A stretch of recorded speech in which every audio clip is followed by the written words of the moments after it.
काबिलियत की पहचान। किसी जंगल में एक बहुत बड़ा तालाब था। तालाब के पास एक बगीचा था जिसमें अनेक प्रकार के पेड़ पौधे लगे थे। दूर दूर से लोग वहां आते थे और बगीचे की तारीफ करते थे। गुलाब के पेड़ों पर लगा पत्ता हर रोज लोगों को आते जाते और फूलों की तारीफ करते देखता। उसे लगता कि हो सकता है कि एक दिन कोई उसकी भी तारीफ करे। पर जब काफी दिन बीत जाने के बाद भी किसी ने उसकी तारीफ नहीं की तो वो काफी हीन महसूस करने लगा।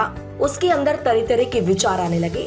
सभी लोग गुलाब और अन्य फूलों की तारीफ करते नहीं थकते, पर मुझे कोई देखता तक नहीं। शायद मेरा जीवन किसी काम का नहीं। कहाँ ये खूबसूरत फूल और कहाँ मैं। और ऐसे विचार सोचकर वो पत्ता काफी उदास रहने लगा। दिन यूं ही बीत रहे थे कि एक दिन जंगल में बड़ी जोर जोर से हवा चलने लगी और देखते देखते उसने आंधी का रूप ले लिया। बगीचे के पेड़ पौधे तहस नहस होने लगे।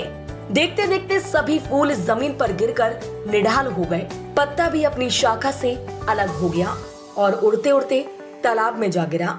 पत्ते ने देखा कि उससे कुछ ही दूर पर कहीं से एक चींटी हवा के झोंकों की वजह से तालाब में आ गिरी थी और अपनी जान बचाने के लिए संघर्ष कर रही थी।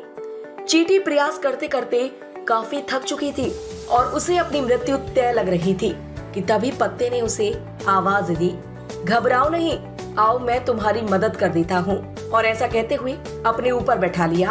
आंधी रुकते रुकते पत्ता तालाब के एक छोर पर पहुँच गया। चींटी किनारे पर पहुंचकर बहुत खुश हो गई और बोली, आपने आज मेरी जान बचाकर बहुत बड़ा उपकार किया है। सचमुच आप महान हैं।